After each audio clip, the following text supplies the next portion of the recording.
Nós te louvamos porque podemos estar aqui cantando e declarando que a tua graça nos basta, Senhor. Nós te louvamos por esses momentos em que podemos nos reunir, mesmo que parte presencial, parte virtualmente, Senhor, mas sabemos que nós estamos aqui com o intuito de te louvar, te glorificar, ouvir a tua palavra e poder aprender mais de ti para praticar em nossa vida, Senhor. Nesse momento, eu te peço que nós possamos escutar a tua voz falando através do pregador, Senhor, e que o teu Espírito Santo possa agir em nossas vidas e modificar aquilo que precisa modificar e nos transformar para a honra e glória do teu nome. Em nome de Jesus. Amém, Senhor. Amém. Nós começamos essa série de mensagens no domingo passado, superação, o agir de Deus em meio ao caos, e nós estamos andando na história do livro de Ruth. Na semana passada, na primeira mensagem, nós falamos sobre o iniciozinho da história, que fala da dificuldade da vida. O tema foi a vida não é fácil, e o aspecto central que a gente abordou ali, que a gente compartilhou, foi o fato de que a vida é assim mesmo, cheia de dificuldades para todos. Ela é sujeita a momentos de caos, em maior ou menor intensidade, mas que mesmo nas horas mais complexas, mais difíceis, mais desestruturantes, Deus não está ausente em nada disso. Nós vimos especialmente na experiência de uma das personagens principais dessa história, que é Noemi, a mulher que perde toda a sua família, seus 2 filhos e seu marido, estando numa terra estrangeira, estando na terra de Moabe, ela como israelita, estando na terra de Moabe, tentando reconstruir a vida, fica durante um tempo, seus filhos se casam, mas o marido morre e logo depois os próprios filhos morrem, e ela se encontra praticamente sem chão. Nós demos um salto na semana passada, embora nós tenhamos lido inicialmente os 5 primeiros versículos do livro de Ruth, nós demos um salto até o versículo 20 e 21 do primeiro capítulo, para mostrar o estado de incômodo, de amargura que tomou o coração de Noemi, ao ponto dela não querer mais ser chamada pelo nome de Noemi, que significa agradável, meu doce, né? minha doçura, seria uma terminologia mais atual para nós.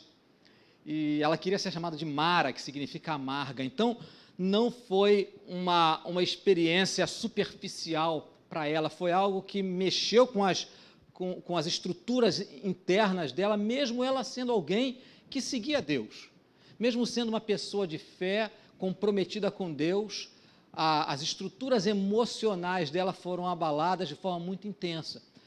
E então nós compartilhamos sobre isso na semana passada, que nós somos colhidos por tempestades que mexem com a gente mesmo, não são coisas das quais a gente passa ileso. Mas mesmo assim, a história de Noemi, a história do livro de Ruth, mostram para nós, faz questão de pontuar, de destacar o fato de que mesmo nessa história que aparentemente, geralmente não parece ter sentido para nós, Deus está presente, Deus está agindo, Deus está cuidando, e nós vamos ver que isso acontece ao longo de toda a história. No início mesmo, a própria Noemi reconhece que esses acontecimentos difíceis, tenebrosos para ela, não estavam fora da intenção, da administração divina. Essa é uma verdade que percorre a Bíblia toda. A Bíblia fala para nós que aqueles que pertencem a Deus, que confiam em Deus, que seguem a Deus, não são guiados pelo acaso, nem por forças do mal, mas na vida de cada pessoa está presente a mão de Deus, mesmo que, pelo fato de nós vivermos num mundo imperfeito, decaído, nós estamos sujeitos a passar pelas mesmas situações que qualquer pessoa pode passar. Às vezes até passamos por circunstâncias até mais dolorosas. Essa foi a experiência, por exemplo, do salmista Asaf. Ele escreveu o Salmo 73, falando dessa mesma experiência de observar a história e ver que ele, como alguém que era comprometido com Deus, uma pessoa de fé, dedicada mesmo, passava por situações muito mais difíceis do que as pessoas que não estavam nem aí para Deus. Então a cabeça dele deu um nó, até o dia em que ele teve um encontro pessoal, uma experiência pessoal com Deus, e que Deus fez perceber que todos esses sofrimentos e às vezes essas desigualdades nas questões da vida não são sinal do afastamento de Deus, mas que Deus está presente no sofrimento, na dor, na dificuldade daqueles que são dele, dando força, dando graça e dando direcionamento.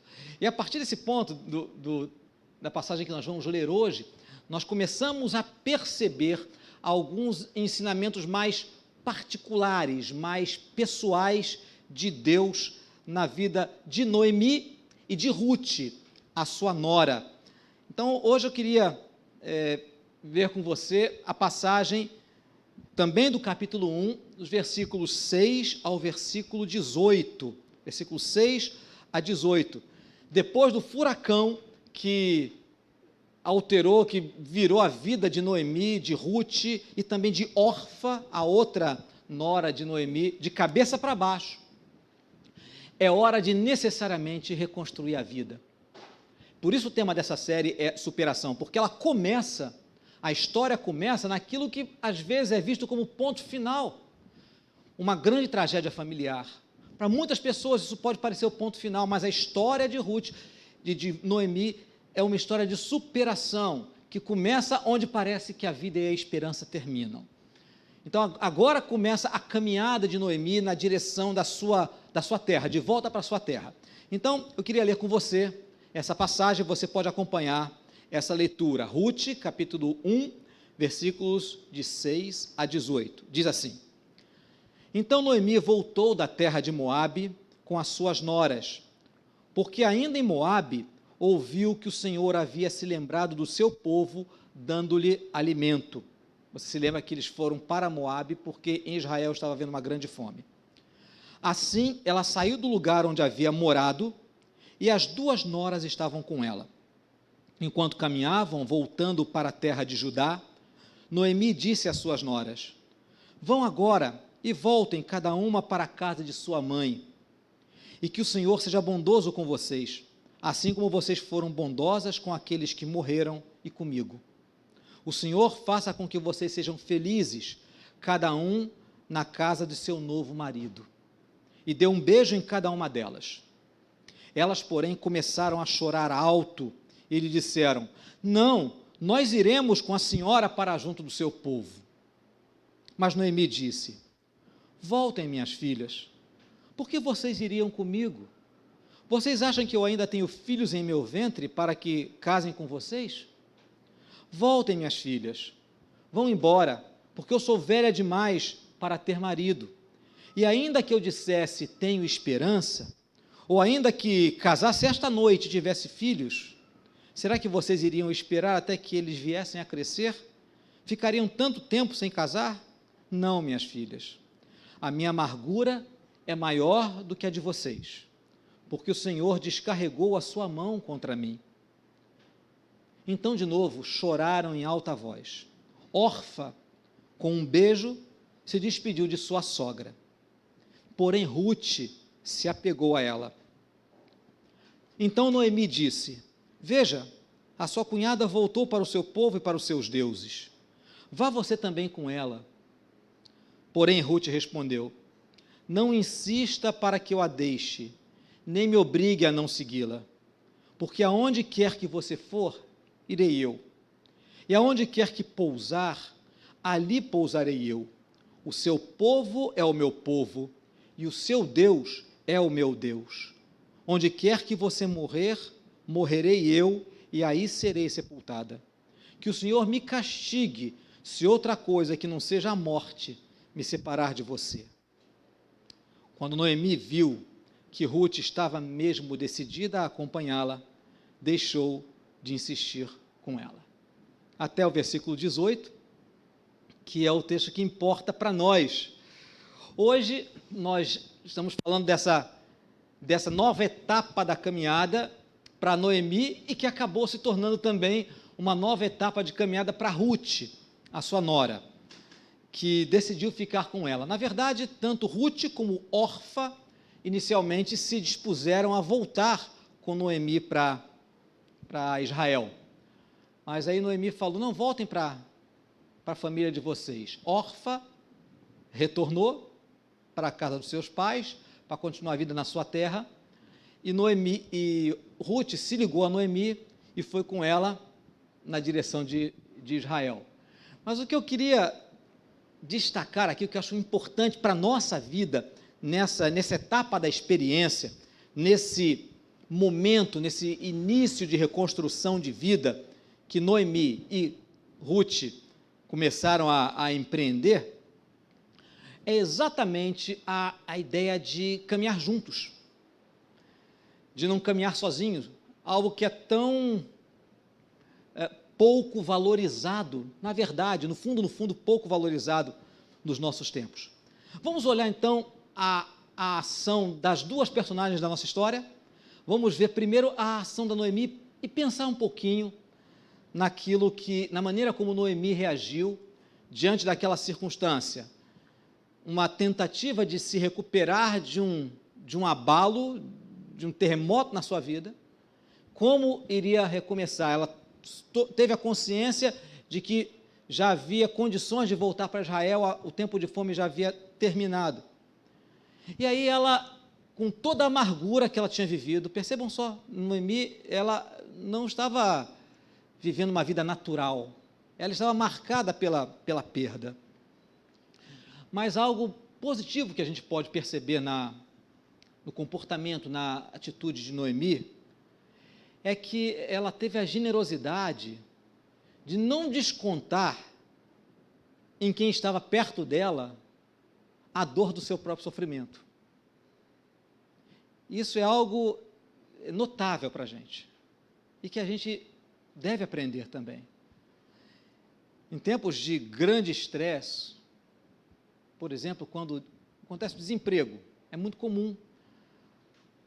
Quando o dinheiro para de entrar em casa, o estresse cresce e é muito comum, nesse período, os casais terem grandes atritos. Por quê? Porque nós não nos lembramos de administrar com generosidade aquela luta interior que nós estamos vivendo. As pessoas com quem nós compartilhamos a nossa vida têm sido nossos parceiros, nossas parceiras. E naquele momento é tempo de agirmos com mais atenção e com mais generosidade. Foi o que Noemi soube fazer. Ela se volta para suas noras e demonstra a gratidão pela bondade que as noras tiveram com ela e a sua família. Foi um bom tempo vivendo juntos até que os homens da família morreram. E mesmo com a dor agulhando o seu peito, o seu coração, ela é generosa com as suas noras e agradece, mostra o carinho e diz: vocês estão livres, voltem para a casa dos seus pais, voltem, recomecem a vida na terra de vocês, voltem para a sua família, para os seus deuses. Então ela demonstra essa generosidade, em vez de cobrar, né? Não, agora eu não posso ficar sozinha, eu sou uma pessoa idosa, preciso de você, agora que eu estou mais precisando de vocês vão para casa. Não, ela teve atitude generosa. Esse é um ponto a ser aspecto positivo da vida, da ação de Noemi. Mas existe um aspecto que vale a pena a gente parar para pensar, e é um aspecto que a gente precisa questionar. Será que era a melhor decisão para ela viver a dor e o desamparo sozinha? Perceba que coisa interessante. Se por um lado a ação dela foi generosa, foi compreensiva, e isso é digno de elogio mesmo, por outro lado, é preciso parar para pensar, por que ela decidiria, uma mulher idosa, viver a sua dor sozinha? Sabe que isso acontece? Os sentimentos se misturam muito no coração da gente quando a gente passa por um grande abalo. Os sentimentos positivos, as ações positivas podem estar ali, mas também o lado introspectivo, aquele lado de se fechar, muitas vezes aparece, está ali misturado com a vontade de fazer o que é certo, mas sem muita clareza, sem muita nitidez a respeito de qual é a melhor decisão a tomar. A gente costuma partilhar com as pessoas as horas boas. Nós gostamos de celebrar, a gente gosta de festejar, chamar para um aniversário, compartilhar com alguém uma vitória, mas quando a nossa vida não dá certo, é muito comum a gente se esconder. Ou quando algo é demolido na nossa vida, ou quando a gente passa por alguma aflição, ou quando algo não está legal dentro do nosso coração, a nossa tendência não é compartilhar, é a gente se fechar. É a gente querer fazer o nosso caminho sozinho, exatamente como era a pretensão de Noemi. Isso não acontece com você? Eu tenho que confessar para você que é a minha tendência também. Nos momentos de tristeza, de abatimento, a gente prefere se fechar, a impressão que dá é que a gente se sente fracassado. A gente não quer expor a nossa fraqueza, o nosso tropeço, o acidente da nossa vida, a gente não quer compartilhar isso. E aí, então, vem algumas expressões que são muito comuns. Talvez você já tenha falado isso na sua experiência de querer se fechar. As pessoas já têm muito problema. Eu não quero dar preocupação para ninguém.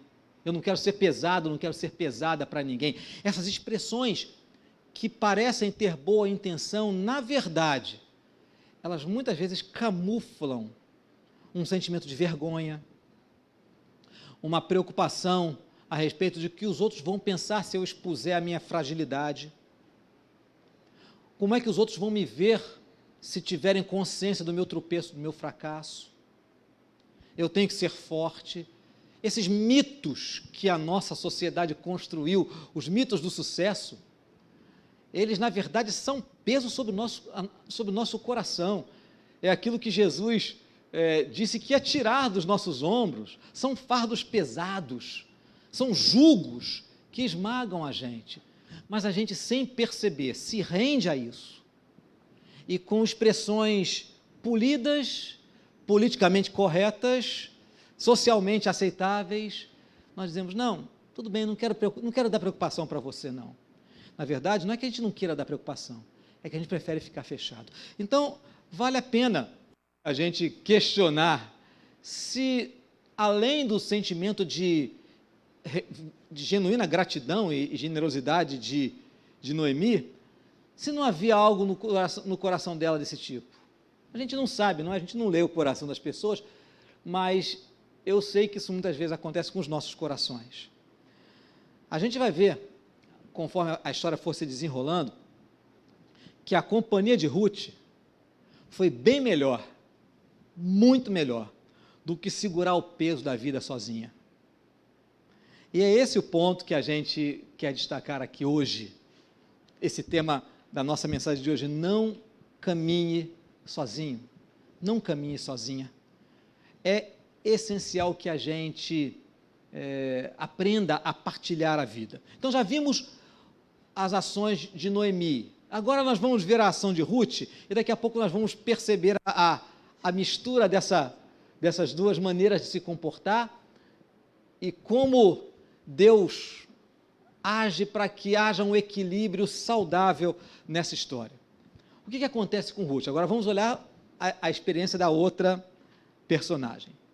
Ela e a sua concunhada, Orfa, também estão aí diante da necessidade de reconstruir a vida. Perderam seus maridos, ficaram viúvas. E elas recebem a liberdade de decidir sem pressão. Quando Noemi diz, podem voltar, minhas filhas, podem voltar, elas dizem, não, nós vamos ficar. E aí Noemi insiste, não, voltem sim, voltem, vão para a casa de vocês. Elas receberam a liberdade para tomar essa decisão, sem nada, sem cobrança, sem que delas fosse cobrada a necessidade de continuarem ali. E aí então, Orfa fez o caminho mais natural. Orfa voltou, ficou na sua terra, voltou para a casa dos seus pais. Nós não sabemos a história de Orfa, mas possivelmente ela reconstruiu a vida, casou-se de novo. Era o mais natural naquela época. Mas Ruth não. Ruth insistiu. Ela teimou em seguir com a sua sogra. E aí a gente devia perguntar, o que fez com que Ruth tomasse o caminho menos natural? O que foi que aconteceu com Ruth para que, em vez de voltar para a casa dos seus pais, ela decidisse ir com Noemi pelo caminho para Israel e tentar recomeçar a vida lá? Com certeza, essa não era a atitude mais lógica. A atitude mais normal seria ela voltar para sua família, como fez Orfa. Mas o que foi que moveu Ruth a agir de uma forma diferente?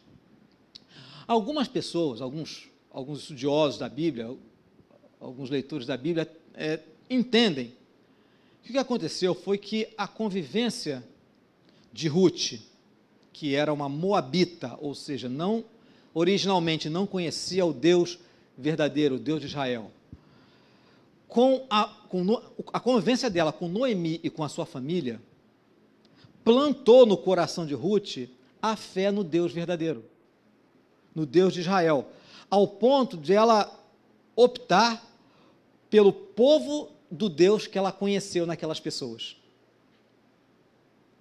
Então, essa é uma maneira da gente entender o porquê da insistência de Ruth em permanecer com a sua sogra, com Noemi. O discurso de Ruth, de permanência de Ruth, se tornou um símbolo tão grande de fidelidade, de lealdade, de parceria, que esses dois versículos, os versículos 16 e 17, são usados frequentemente em casamento. Aonde quer que você for, ali eu irei, onde quer que você pousar, ali pousarei eu, onde quer que você morra e for enterrada, ali eu também vou ser sepultada, o teu povo é o meu povo, o teu Deus é o meu Deus. Quantas vezes a gente já não ouviu esses versículos num casamento? Na verdade, isso aqui são palavras de uma nora para sua sogra. Então, será que o caráter de fé em Deus, de lealdade a Deus, marcou tanto a vida de Ruth, ao ponto dela querer seguir o Deus dessas pessoas em quem ela viu essa fé? É bem provável. Há uma forte possibilidade disso ter acontecido, sim, porque, se você perceber bem, quando Noemi diz para elas voltarem, ela diz, voltem para a sua família e para os seus deuses, porque os deuses estavam muito ligados aos povos naquela época. Não pertencer ao povo de Israel, ou não estar de alguma forma ligado a Israel, era a mesma coisa que seguir a outros deuses. Então, quando ela diz que vai com Noemi para começar a vida no meio do povo de Noemi, ela está também dizendo, eu vou seguir o seu Deus, o Deus que eu tenho conhecido através de vocês. Eu não conhecia, mas desde que entrei para a família, passei a conhecer. Então, essa é uma possibilidade forte. Outras pessoas pensam de uma forma mais natural, mais normal, e entendem que foi assim um senso, uma conexão, um senso de lealdade, de amizade, de identificação e gratidão por Noemi, que fez com que Ruth a visse muito mais do que como uma sogra, como uma verdadeira amiga. Uma verdadeira amiga. Então, os laços de amizade se estreitaram tanto que ela se viu impulsionada a continuar a caminhada ao lado daquela pessoa com quem ela dividia grande parte da sua vida. Isso era muito natural, porque as mulheres, ao se casar, elas se ligavam à família do marido. saíam da sua família de origem e se ligavam à família do marido. A convivência dela foi muito mais intensa, possivelmente com Noemi, até do que com a sua própria mãe depois do casamento. Então, os laços de amizade, de companheirismo, de confiança mútua, atraíram Ruth. Isso é possível? É possível também. Pessoalmente, eu acho que a gente não precisa escolher uma ou outra razão. A gente não precisa escolher se foi uma questão de fé ou se foi uma questão de amizade. Porque essas duas coisas se conectam muito bem debaixo da graça de Deus. Por isso eu queria que você visse essa frase. Essa frase marca bem o significado dessa atitude de Ruth, que viver com um outro, debaixo da graça de Deus, produz entre as pessoas laços de uma parceria tão intensa que são incompreensíveis à lógica humana.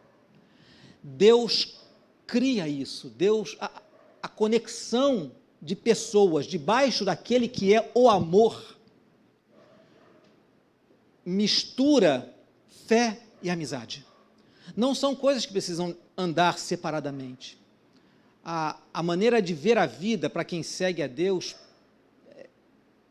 cria um laço de identidade entre aqueles que passam a pertencer a Ele. E quando a gente fala de laço de identidade, não é aquilo que normalmente se pensa quando se fala nisso, numa questão de ser da mesma religião. Não é isso. São laços de amizade mesmo, de companheirismo, de compartilhar a vida, daquela parceria em que um ajuda o outro, e a Bíblia está cheia de expressões falando sobre isso, falando sobre apoio mútuo, sobre nos considerarmos uns aos outros, sobre sermos leais, sobre o fato de que é muito melhor serem dois do que se andar sozinho. Ruth podia caminhar sozinha, como Noemi propôs, não é? Mas ela preferiu andar com a sua sogra, uma ajudando a outra, seguindo um preceito que ela nem conhecia. Esse versículo bíblico, é melhor serem dois do que um.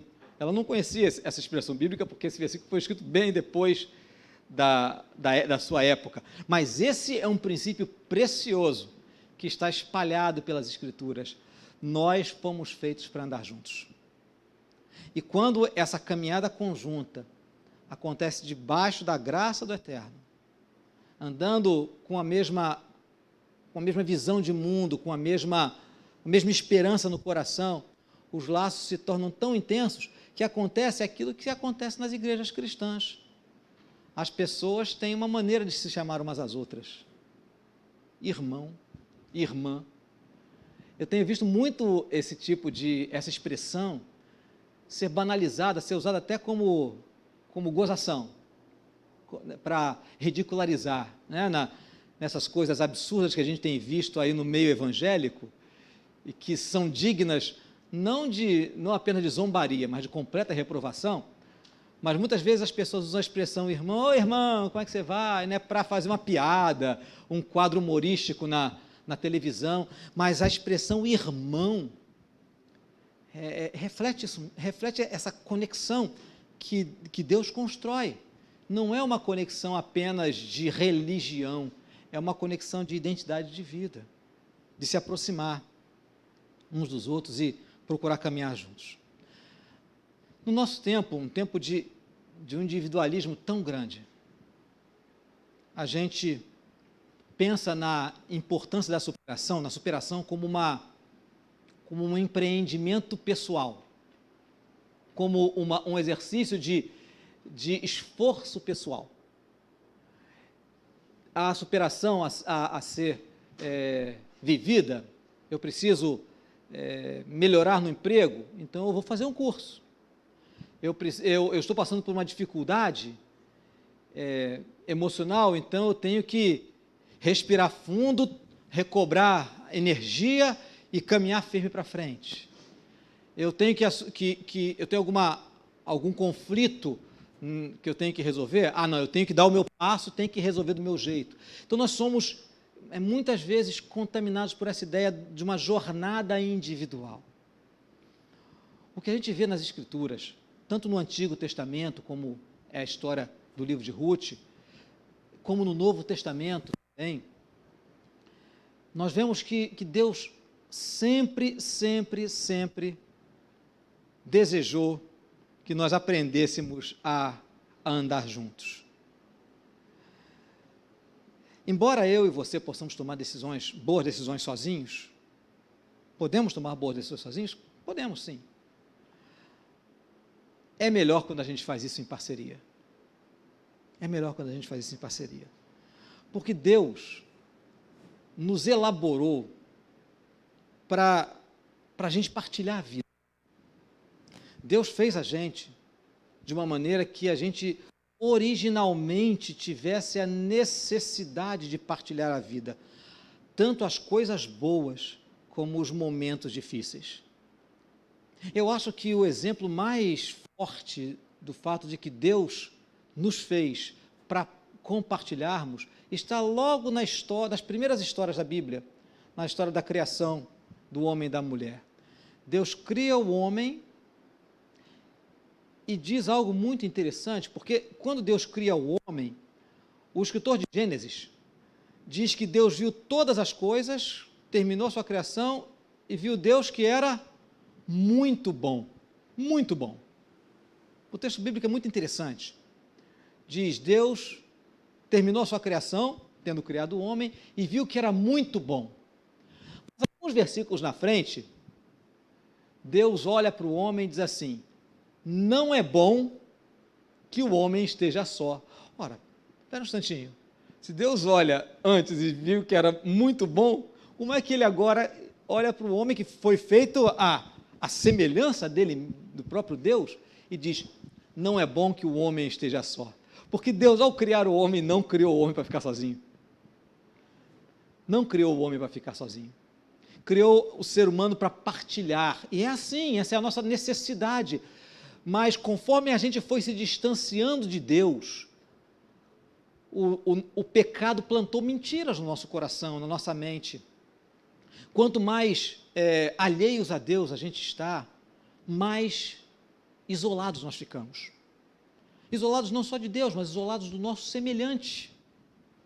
Porque nós perdemos essa percepção de como o nosso Criador, o nosso Pai, nos fez, para dividirmos a vida, Deus nos desenhou para a gente compartilhar a vida, sejam as celebrações, sejam as dores e tragédias, sejam os sucessos, os triunfos, sejam os fracassos, sejam as quedas, as deficiências. Nada é mais precioso do que a gente tropeçar, a gente fracassar, se sentir envergonhado, não querer compartilhar com ninguém, e alguém que nos conhece, sabe da nossa fragilidade, chega perto de nós sem que a gente tenha aberto o jogo, dá um abraço e diz, eu sei o que você está sentindo, pode contar comigo. Isso é preciosíssimo, a gente precisa disso. É isso que a gente aprende em histórias como essa, de Noemi e de Ruth. Talvez você diga assim, eu não sou individualista, eu tenho amizades verdadeiras, tenho gente com quem eu posso me abrir, a quem eu posso procurar se precisar de ajuda. Mas a pergunta que fica é a seguinte, eu queria botar um pouquinho de tempero nessa discussão. Ok, que bom que você e eu temos pessoas a que a gente pode procurar. Mas esse é um contato regular? Que a gente se procura? Ou é apenas ou a gente só se encontra quando tem uma grande comemoração? Ou uma grande aflição? É muito importante cultivarmos essas amizades em bases regulares, estar com pessoas que possam ser referência para a gente, que possam dizer assim, Alex, acho que você não está legal, acho que você não agiu assim, ou alguém que a gente possa se encontrar só para dizer, que bom a gente poder conversar, de tempos em tempos, é muito importante estar junto. E isso vale para qualquer tipo de amizade, mas eu quero fazer um destaque aqui especial. Eu quero destacar a importância da amizade na nossa caminhada como seguidores de Jesus. A nossa vida, a nossa vivência como corpo de Cristo, como igreja de Jesus, como pessoas que foram encontradas por Deus e foram colocadas no caminho da graça. A gente não alcançou nada, né? Nós fomos alcançados, nós fomos presenteados com isso. Por isso a gente, quando fala que a gente tem o privilégio de ser do corpo de Cristo, isso é privilégio, não é uma virtude nossa. É algo que a gente recebeu e não algo que a gente alcançou. Não é mérito nosso, é graça de Deus. E aí, então, a pergunta que é importante ser feita quando a gente pensa em termos de amizade, em seguir a Cristo, amizade não estou falando amizade com Deus, não, estou falando amizade com o nosso semelhante mesmo. Uma pergunta que eu queria fazer, assim como Ruth, você abraçou o povo de Deus como seu povo? Como seu povo mesmo? Como uma nova família? Não necessariamente abandonando sua família de origem, não é necessário. Mas você abraçou realmente o povo de Deus como seu povo? Ou você é só alguém que frequenta uma igreja, ou que assiste um culto, alguns cultos, alguém que vai a um local que a gente costumou chamar de igreja ou de templo? Ou você é alguém que é parte mesmo de uma nova família, parte de um povo? Nesse finalzinho de mensagem, eu queria contar para vocês uma história que aconteceu comigo nas últimas semanas, talvez há um pouco mais de um mês para cá, mas que tem as raízes há quase 40 anos atrás. Eu, antes de fazer teologia e me tornar pastor, eu fiz faculdade e me formei em biologia. E há 36 anos, para 37 anos, me formei em biologia.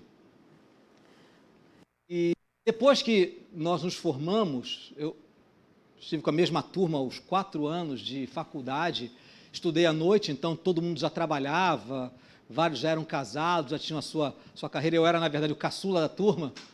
E depois que nós nos formamos, muitos dos nossos caminhos se afastaram. Alguns se mantiveram próximos uns dos outros, mas, por exemplo, o meu caminho realmente acabou fazendo com que eu tivesse apenas algumas conexões casuais com alguns colegas de turma. Mas há alguns anos passados, mais de 30 anos depois, nós nos reencontramos. E aí resolvemos fazer um almoço para lembrar da turma, para nos revermos. E aí fizemos um almoço num restaurante ali em Vila Isabel, e foi muito legal, foi uma experiência assim muito, muito, muito gostosa. Nos revimos, trocamos os nossos WhatsApps e formamos um grupo no WhatsApp. Passaram alguns anos, uns poucos anos, e a gente chegou até a se encontrar uma outra vez, mas os caminhos novamente divergiram. Eventualmente, a gente mantinha contato pelo grupo. Eu mesmo, num período de muita atividade, tive que sair do grupo, mantinha contato com outro colega. Até que há coisa de um mês e pouco atrás, um colega me ligou. Um colega muito querido me ligou. Ele já tinha vindo aqui na igreja umas 2 vezes com a esposa batista, e ele, na ocasião, ainda não, embora a família dele seja de origem batista. Ele me ligou, depois de bastante tempo, para me contar algumas coisas. Uma das razões foi porque ele queria que eu orasse por ele, porque ele estava lutando contra um câncer. Tinha feito uma cirurgia e estava num momento de muita dificuldade, e ligou para mim para que eu orasse por ele, e também para dizer que ele havia se convertido a Cristo e que estava se preparando para o batismo. Esse colega muito querido chama-se Isaac. Isaac. E nós oramos juntos, e a partir daquele momento, quando ele ligou para mim, eu pensei, interessante o Isaac me procurar nesse momento difícil. E algo que me fez muito bem ao coração foi o fato de que ele não procurou o pastor Alex. Para ele, eu nunca fui o pastor Alex. Para ele, eu sempre fui o Alex, colega de turma. Colega de turma. Ele me ligou assim, né? E falou comigo, nós oramos. A partir daquele momento, eu conversei com Deus. Depois do primeiro telefonema, eu conversei com o Senhor e falei assim, o Senhor está me dando uma grande oportunidade de me reaproximar do meu amigo e caminhar com ele agora nessa nova condição de vida. Já que ele está fazendo um tratamento sério, certamente não pode ir à igreja, eu posso ligar para ele periodicamente para orar com ele, para encorajar, para discipular, para ajudá-lo nesses primeiros passos na fé. E assim foi, eu liguei para ele ainda umas 2 vezes, me propus a ligar a cada 2 semanas, mais ou menos.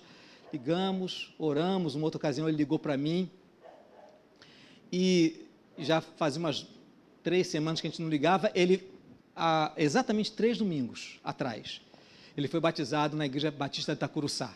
Não na igreja, mas na piscina do Colégio Batista, porque não podia ter culto. Mandou para a gente o vídeo do batismo dele. Fiquei muito feliz.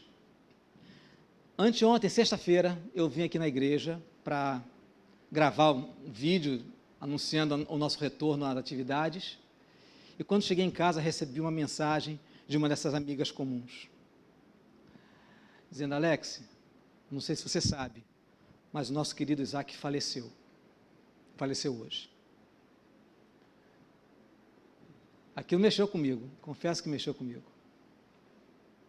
E me fez pensar muito, muito. Ontem foi o sepultamento dele, depois de um tempo confinado mesmo, sem contato, eu falei, eu vou lá. Máscara, com todos os cuidados, estive lá representando os colegas de turma e dando o carinho à família. Mas eu quero dizer que isso marcou muito minha vida, porque eu percebi como as conexões que se plantam no coração das pessoas são significativas, não importando o distanciamento que a história e que a vida nos impõe. E hoje, na verdade, o Isaac me ligou pedindo que eu orasse por ele, mas, na verdade, eu acho que nesse ponto quem mais foi abençoado fui eu mesmo, porque tive a oportunidade de dar uma palavra de encorajamento, de perceber como, mais do que qualquer outra coisa, mas os laços de amor e de amizade, e agora numa nova condição, debaixo da graça de Deus, porque a graça de Deus o alcançou também, mexeu com o coração dele, fez com que ele se voltasse para Cristo, fez com que ele me procurasse como amigo e como irmão. Eu queria que essa experiência encorajasse você também a fazer isso, a restabelecer conexões, a não andar sozinho, não tentar vencer as suas lutas de forma solitária, por mais bem intencionado que você esteja, não querendo dar trabalho para ninguém, mas nós não fomos feitos para andar sozinhos. Nós precisamos uns dos outros. Se eu acho que não preciso de alguém, alguém certamente precisa de mim. Por isso que eu deixo para você, nessa semana, um desafio especial. Um desafio que vai falar de amizade, como a gente tem feito todos os domingos aqui, sempre no término das mensagens, um desafio para colocar em prática aquilo que a gente tem compartilhado aqui. Então, o desafio dessa semana tem 2 passos. O primeiro é esse, que você pense numa pessoa que te ajudou muito num momento de superação da vida. Alguém que foi importante para você, alguém que foi um instrumento de Deus na sua vida para que você passasse por aquele momento difícil. Pense em alguém. Mas não pense só nessa pessoa. Ligue para ela. Ligue para ela para dizer para essa pessoa, o quanto você é agradecido a Deus pela vida dela, pelo que ela fez por você. Não importa se passou muito tempo. Não importa se isso foi uma história lá num passado distante. Traz isso de volta à tona. O elo existe, a gratidão existe, amor não tem prazo de validade. Liga para essa pessoa e diz para ela quanto ela foi importante. E, se possível, ore com ela, orem juntos agradecendo a Deus por isso. Isso é para você fazer logo. Faz agora no início da semana, hoje, depois do culto. Faz isso. Pense em alguém que te foi importante e ligue para agradecer, não para pedir nada. Mas esse desafio tem uma segunda etapa, um segundo passo. E isso é também muito importante. Esse é o segundo passo. Para quem você pode ser o suporte? Para quem você pode ser o apoio? Para um tempo para orar, pensa e liga para essa pessoa, a respeito de quem Deus tocou o seu coração. Não importa se já faz muito tempo que você não procura, ligue se você sabe que essa pessoa está passando por alguma aflição. Talvez você, digamos, ela esteja passando por uma grande crise financeira e você não tem dinheiro na conta para compartilhar. Mas liga para dar uma palavra de amizade, dizer que você se lembrou dela e dizer que você está orando com ela. Se puder também, ore com essa pessoa. Ore com essa pessoa. São coisas assim preciosas para que os seus amigos, as suas amigas, possam ver Jesus no seu rosto.